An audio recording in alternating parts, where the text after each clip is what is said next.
Senator, great to see you. Thank you for being here. By the way, Donald Trump, it's not all bad news if you're a Trump supporter. Donald Trump this morning talked about some good news that's come out as a result of the conviction. I want to play that and get your reaction. Roll tape. The good news is,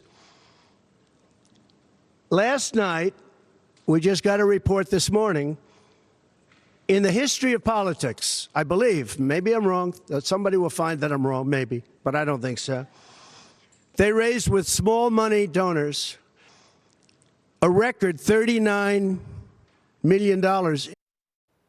So you got this big money boost, or the Trump campaign did, but beyond the money, I'm just wondering, in the eyes of the voters, some people were kind of sitting on the fence about Donald Trump, didn't like his personality, maybe didn't vote for him in 2020. Seem to be convinced that this is a very dangerous tendency. This lawfare against political enemies is totally out of control, and they're going towards Trump. Have you seen more of that? Absolutely, David. I think the folks back home have never been more fired up. Think about this. The Democrats gave Donald Trump their very, very best shot.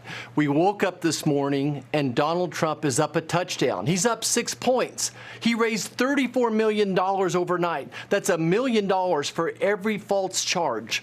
And the folks back home realize that November 5th is the day that matters. November 5th is the day of the verdict. And late that night, the referee's going to blow his final whistle. Right now, we're making those halftime adjustments. Donald Trump's doing his part. He's taking all the arrows. Now, we got to do our part. We got to help President Trump raise some money. Go to donaldjtrump.com. And I would suggest giving him $34, $1 for every one of those false charges he's got going on there. Well, it is kind of interesting. The Biden administration is always bragging that they get a lot of money from small donors.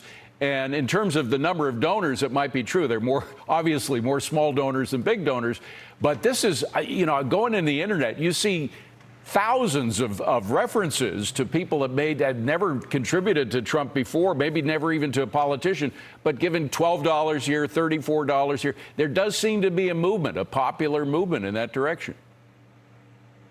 Absolutely. I think the Republican Party has become the party of hardworking Americans, people that carry their lunch pails to work, people that have small businesses as well. And those people are very upset right now to see our Justice Department weaponized, and they are excited. They're going to get out to vote. Look, Americans love an underdog. They love a fighter. They love someone that gets up off the mat after they've been knocked down, and that's why Americans love American football. This is why Americans love Donald Trump. He's the comeback kid.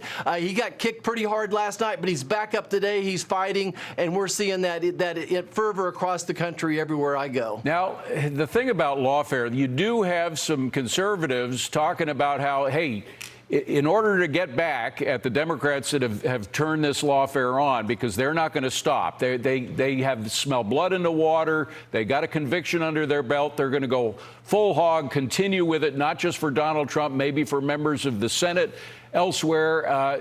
We have to learn to get in this game and fight it the same way they are. What would you say to them? Absolutely, David. I think that's what we need to be doing. We need Republican leadership to be speaking. As a senator, I need to be speaking out there. But we need the folks back home as well. Once a person puts up that Trump yard sign, they're going to get out and vote. And just remember that election, you can vote in most states 2 or 3 weeks before November the 5th. And we all need to get out and vote legally. We're going to show our IDs. We're going to proudly go and vote. We got to recruit people to vote. And we got to help President Trump raise some money at donaldjtrump.com. I'm going beyond that in terms of what some of these people are saying. Okay. They're saying you actually have to play dirty the way they are with lawfare because they're going to continue to do that. That doesn't sound like what you're talking about. No. I think that we need to honor the judicial system. I'm the son of the chief of police. We're going to honor that system. Yeah. We need a president, though. It starts at the top, a president who believes in law and order. It starts with securing the border, stopping all the cashless bail. This lawless culture of Biden's got to be stopped, and that's one more reason Donald Trump's going to win November the 5th. Now, having said all that, we should mention that you put out this letter, this message. You're joined by 7 of your colleagues, including J.D. Vance, Senator Rick Scott, Marco Rubio, who usually doesn't go in for this kind of language. But you're very harsh. You say the White House has made a mockery of the rule of law and fundamentally altered our politics in an un-American way. And then you go down to say, to that end, we will not allow, 1, any increase in non-security related funding for this administration. 2, any vote to confirm this administration's political and judicial appointees. 3, allow expedited consideration and passage of Democrat legislation of authority. So you're playing hardball in the Senate. Now, there are only 8 of you who are suggesting to do that. Any chance that you could get more of your Republican colleagues to follow?